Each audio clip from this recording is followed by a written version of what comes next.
काहे तुम लोग इतना चकाती है? बात क्या है? में सखी हरा गेले। क्या हुआ? एगो सखी हरा गेले छटकी गुड़िया रानी।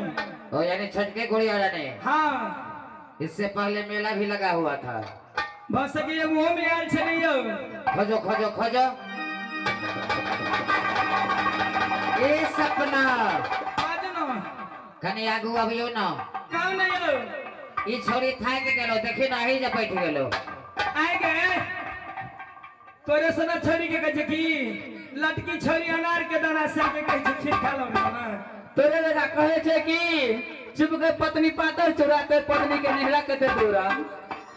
ए कत जाय छी? आ गई तोरे से बेटी कहे कि बाटी बाटी सात बाटी आई बुढ़वा गल में दांत काट।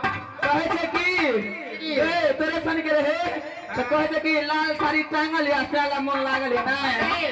तोरे से बेटी कहे कि नहीं छी दिया भरल छी या से बिया तेरा छुछे भरल छी। ए आई हे बहन कत जाय छी? की कुछ है कि दोनों कतो झगड़ा बजा दे। हे ओके सन के बेटी ले की गेल के अपना बाप के गाय में सवेरे ना दिया नहीं देल के। आई सुन के छिए की कत जाय छी? आई के तू बुझे छी नीति दिन बाबा के पूजा करे छी आब के तू तो बैठ रहली। के हमने जो बाबा तावाला गए बाबा तावा के नहीं छी गए। ते तो कहि छी हमने जो बाबा तावाला। हे बहन की बाजना बाबा के पूजा के लक्ष्मी के दुल्हा मिले छी। अच्छा ते द्वारा बाबा के चलो पूजा करे ले। आएंगे बाबा के पूजा जे करते तो चिकन दुल्हा मिलते। हां आ बाबा के पूजा नहीं करते तो नेंगरा दुल्हा मिलता है। नेगरा लुला तो नहीं बेटो ओकरा में तो लेर चुआ भेटतो। देखे छी तोरे दिसन तक छ देखी ए पक्का का मसला देखे छी। हां हे जे वही बात पर पहले हमरा सेवा कर दे लाठी तो नहीं हाथ से। ठीक छे भाई तोरा हम हाथ से जरूर सेवा करब।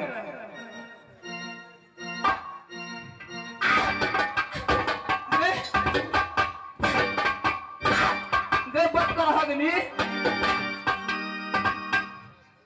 गए नानी हमर नाना को जल्दी से चलियो भाई बहिना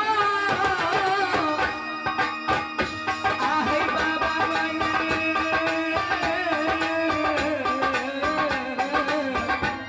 गिरवा है बहिना।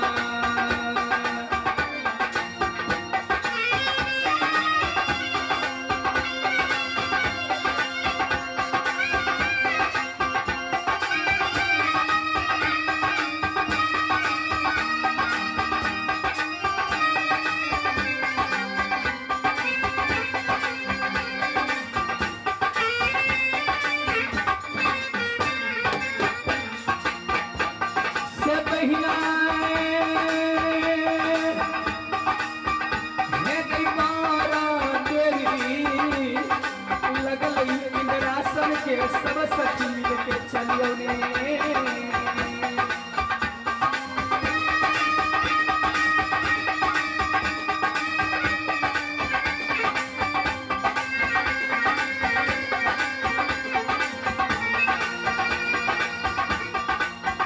देखियो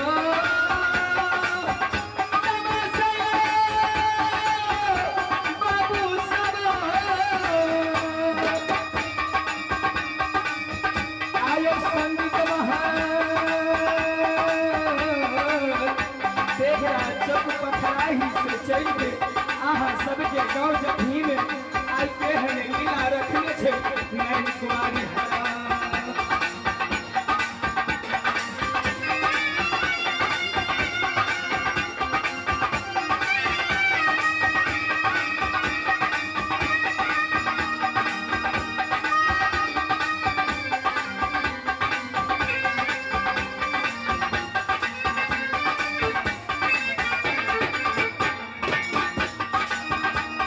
But here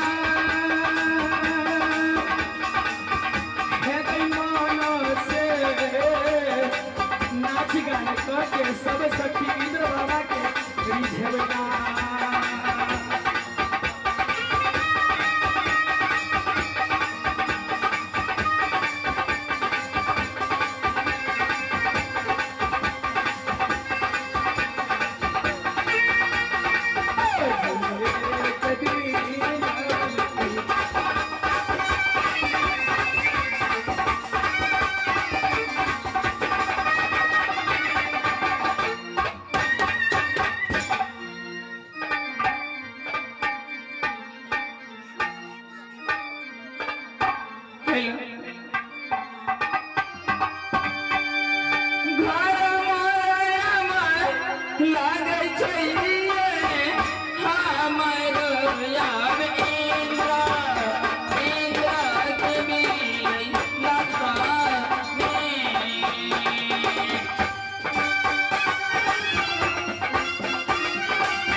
और हमार नाम लग जाए हमारे के अब नमुआ गई लागने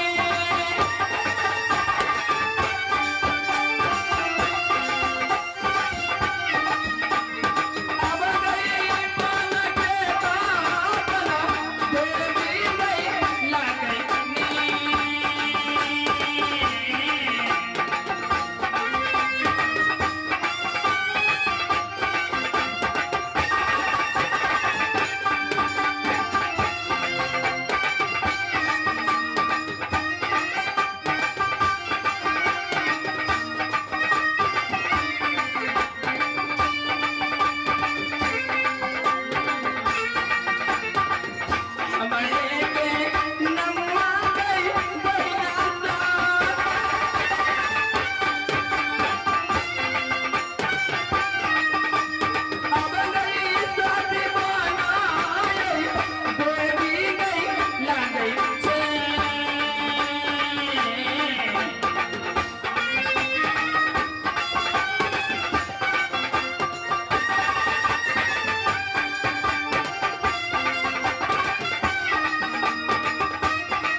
14 कोस के जंगलियो लागे छे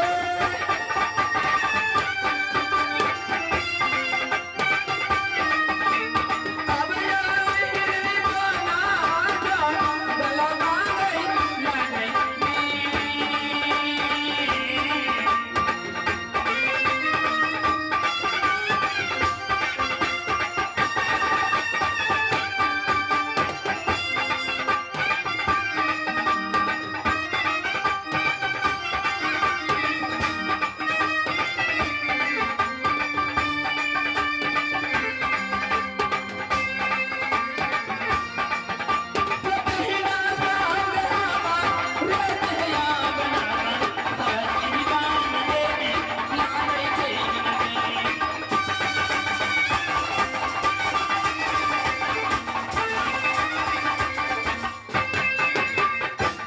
कि हमरे नाम लगे सती बन देवी हिरनी बन जंगल में हमारे टुटली झोपड़ी पड़ी है वही टुटली झोपड़ी में हम आराम करे छी 14 कोस के हिरनी बन जंगल लग गया हिरनी बन जंगल में कोई भी मानव कोई भी व्यक्ति ककरो विपत्ति घड़ी हुई तो घड़ी पर हम जरूर सहारा करे छी आखिर देखो दीदी बहन एक समय के बाद छे जब अपना टुटली झोपड़ी में आराम करे छला तो हिरनी बन जंगल में एगो अबला स्त्री है अबला स्त्री के एहन दुख पर ले एहन भारी से भारी संकट पर ले अकरा दुनिया संसार में कोई नहीं सहारा मिले जब हिरनी बन जंगल में आयल ओकरा हम सहारा के लिए ओकर नाम छे सती सुषमावती और वो 6 महीना के गर्भवती छे जब हमरा टुटली झोपड़ी में कुछ दिन रहल तो ओकरा ओद से एक लड़का पैदा लेला और लड़का के हम प्यार दुलार से की नाम रखला अब बउआ के गई नाम रखली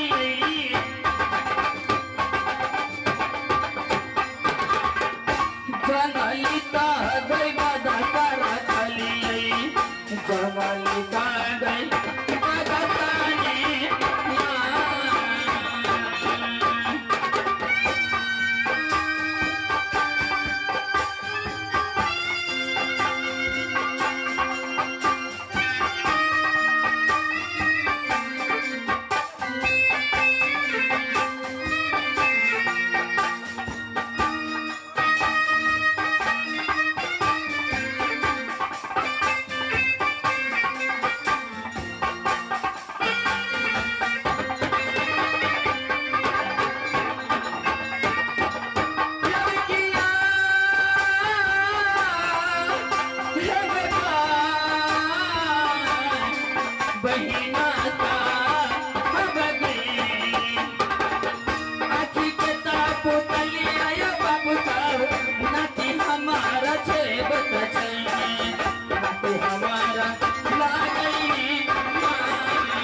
व्यास जी अरे हाँ हाँ अने की नाती के नाम रखले हम जंगली बादशाह अच्छा हमर नाती जे छे कखनो टोटली झोपड़ी में नहीं रहे छे यानी कखनो घर में नहीं रही है कखनो नहीं हरदम शिकारे खेले पर रहे छे ओ शिकार खेला जाइए किया कि उ छतरी कुल के बालक छे अच्छा नाती के नहीं देखे छी तो दिल में चैन नहीं हैया देखे छे नाती कत जाके बैठल छे